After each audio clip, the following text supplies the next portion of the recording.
नमस्कार दोस्तों।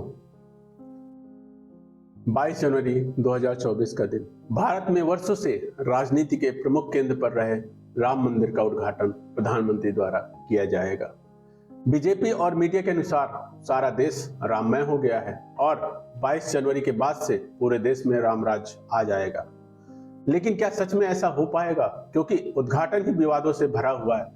चारों हिंदू मठों के शीर्ष गुरु, जिन्हें कि हम शंकराचार्य के नाम से जानते हैं, उन्होंने इस उद्घाटन समारोह में ही आने से साफ इनकार कर दिया है। आइए समझने की कोशिश करते हैं कि कौन है यह हिंदू टीचर जिन्हें हम शंकराचार्य के नाम से जानते हैं। क्या है इनकी फिलॉसफी? कौन थे आदि शंकरा जिनसे इन्होंने यह लेगेसी प्राप्त की थी? हमारे देश में 4 हिंदू मठ, जिसमें कि एक द्वारका गुजरात में, दूसरा जोशी मठ उत्तराखंड में, तीसरा पुरी उड़ीसा में और चौथा श्रृंगेरी कर्नाटका में है। ऐसा कहा जाता है कि इन मठों की स्थापना 8वीं शताब्दी में रिलीजियस स्कॉलर और फिलोसोफर आदि शंकरा ने की थी। आगे बढ़ने से पहले जानने की कोशिश करते हैं कि शंकराचार्य क्यों राम मंदिर उद्घाटन में नहीं जा रहे हैं। द्वारका और श्रृंगेरी के शंकराचार्य ने हालांकि कोई कारण नहीं बताया, लेकिन पुरी के शंकराचार्य निश्चलानंद सरस्वती ने कहा कि प्रधानमंत्री मंदिर का उद्घाटन करेंगे और हम क्या वहां खड़े होकर ताली बजाएंगे। यहाँ अहंकार की बात नहीं है। हमारे लाडले प्यारे प्रधानमंत्री जी मूर्ति का स्पर्श करके उन्हें प्रतिष्ठित करेंगे, गर्भगृह में वो लोग रहेंगे और बाहर ताली बजाते हुए हम शंकराचार्य रहेंगे। यह क्या शास्त्रीय मर्यादा है? वहीं जोशी मठ के शंकराचार्य अभिमुक्तेश्वरानंद सरस्वती ने उद्घाटन में शामिल न होने का कारण धार्मिक ग्रंथों का पालन न करना बताया है। मंदिर का निर्माण पूरा होने से पहले अभिषेक करके धर्म ग्रंथों को कमजोर किया जा रहा है। इस हड़बड़ी का कोई कारण नहीं है। अब तो राम मंदिर उद्घाटन का विवाद इलाहाबाद हाई कोर्ट में भी पहुंच गया है। चारों शंकराचार्य वहां पर नहीं जा रहे हैं। कारण क्या है, क्यों नहीं जा रहे हैं? किसी राग द्वेष के कारण नहीं, बल्कि शंकराचार्यों का ये दायित्व है कि वो शास्त्र विधि का पालन करें और करवाएं। अब वहां पर शास्त्र विधि की उपेक्षा हो रही है। सबसे पहली उपेक्षा क्या है कि मंदिर अभी पूरा बना नहीं और प्रतिष्ठा की जा रही है। कोई ऐसी परिस्थिति नहीं है कि अपने को अचानक कर देना पड़े। ये हमको कहना ही पड़ेगा पूछे जाने पर कि ये ठीक नहीं है। शंकराचार्य, जिसका मतलब teacher of the way of Shankara, यानी कि शंकर के मार्ग के शिक्षक, एक धार्मिक टाइटल है जिसका प्रयोग मठों या पीठों के प्रमुखों द्वारा किया जाता है। परंपरा के अनुसार यह धार्मिक शिक्षक हैं जो स्वयं आदि शंकराचार्य तक जाने वाले शिक्षकों की एक पंक्ति से संबंधित हैं।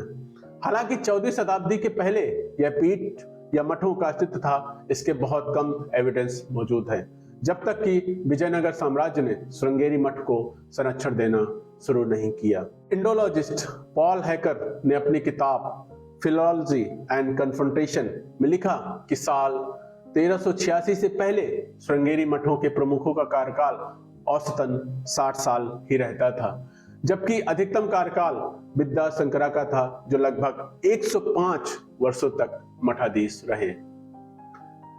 इससे पता चलता है कि वंश संभवतः आदि शंकराचार्य के समय का पता लगाने के लिए पूर्वव्यापी रूप में स्थापित किया गया था।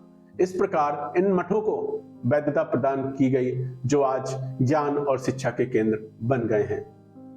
आज इन मठों में धार्मिक तीर्थ स्थलों और मंदिरों के साथ साथ पुस्तकालय और आवास भी शामिल हैं। यह काफी जटिल और फैले हुए संगठन है जो शंकरा की परंपरा को सुरक्षित और आगे बढ़ाने के लिए तैयार हैं। ऐसे में सवाल उठता है कि कौन थे आदि शंकरा, क्या थी उनकी लेगेसी। ऐसा कहा जाता है कि आदि शंकरा का जन्म आधुनिक केरला के एर्नाकुलम जिले में पेरियार नदी के तट पर स्थित कलाड़ी गांव में हुआ था। एक लोकप्रिय कथा के अनुसार एक मगरमच्छ ने युवा शंकर को पकड़ लिया और उसकी मां से कहा कि वह उसे तभी जाने देगा जब वह उसे, यानी कि शंकरा को, संन्यास लेने की अनुमति देंगी। अनिच्छा से सहमत होने के बाद शंकर तैरकर तट पर वापस आ गए और बाद में घर छोड़कर सन्यासी बन गए। शंकर की कई आत्मकथाएं एक उल्लेखनीय विद्वान भिक्षु की तस्वीर पेश करती हैं, जो गोविंदाचार्य द्वारा अध्ययन शुरू करवाए जाने के बाद से लगातार आगे बढ़ रहे थे, महत्वपूर्ण आध्यात्मिक केंद्रों का दौरा कर रहे थे, प्रचलित दार्शनिक परंपराओं को चुनौती दे रहे थे, मठों की स्थापना कर रहे थे और मठवासी आदेशों का आयोजन कर रहे थे। कहा जाता है कि तमिलनाडु में कांची से लेकर आसाम में कामरूप तक, कश्मीर और हिमालय में केदार और बद्रीधाम से लेकर गंगा के तट पर काशी और बंगाल की खाड़ी में पुरी तक आदि शंकराचार्य ने लंबी यात्रा की थी। उन्हें 116 कृतियों के लेखक के रूप में भी जाना जाता है, जिसमें 10 उपनिषद, ब्रह्मसूत्र और भागवत गीता पर प्रसिद्ध टिप्पणियां यानी कि भाष्य शामिल हैं। हालांकि शंकर द्वारा रचित कई कृतियों के ऑथरशिप पर विवाद बना हुआ है। ऐसा कहा जाता है कि आदि शंकराचार्य ने अद्वैत वेदांत का प्रचार करते हुए पूरे भारतीय भूभाग की यात्रा की थी।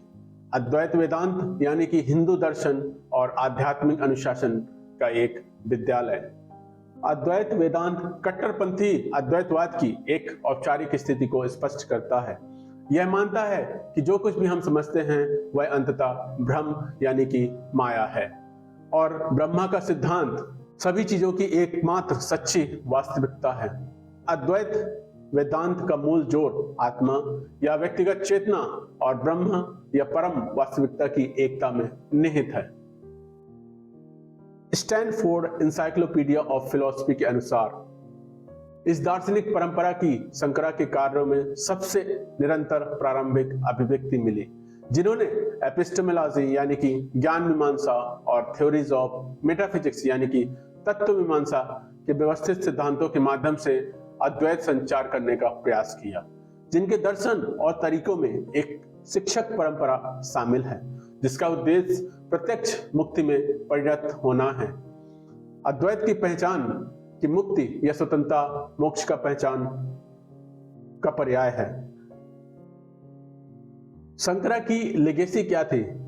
शंकर की विरासत आज मेटाफिजिक्स और थियोलॉजी यानी कि धर्मशास्त्र में उनके योगदान से कहीं आगे है। उपमहाद्वीप में उनकी यात्राओं की व्याख्या अक्सर एक राष्ट्रवादी परियोजना के रूप में की जाती है, जहां आस्था, दर्शन और भूगोल को एक साथ जोड़कर एक हिंदू राष्ट्र की कल्पना की जाती है, जो उनके समय की राजनीतिक सीमाओं से परे है और भारत के उत्तर और दक्षिण, पूरब और पश्चिम में उनके प्रमुख मठों को इस परियोजना के सर्वोत्तम उदाहरण के रूप में देखा जाता है। इस प्रकार उनके मठों को हिंदू आस्था और परंपराओं के संरक्षक के रूप में भी देखा जाता है। यही बात शंकराचार्य के अयोध्या मंदिर के उद्घाटन में शामिल होने से इनकार को इतना महत्वपूर्ण बनाती है। दोस्तों, ईश्वर को मानना कोई गलत बात नहीं है, मैं भी मानता हूं और आप लोग भी मानते होंगे, लेकिन धर्म और आस्था के नाम पर राजनीतिकरण होना, पाखंडी और धर्मांध हो जाना बिल्कुल भी सही नहीं है। किसी भी चीज में लॉजिक यानी कि तर्क का होना बहुत जरूरी है। वीडियो अगर पसंद आया हो तो इसे लाइक और शेयर करें, और हाँ, अभी तक सब्सक्राइब नहीं किया हो तो सब्सक्राइब जरूर कर लें, क्योंकि आपका सहयोग ही हमारी सफलता है। धन्यवाद।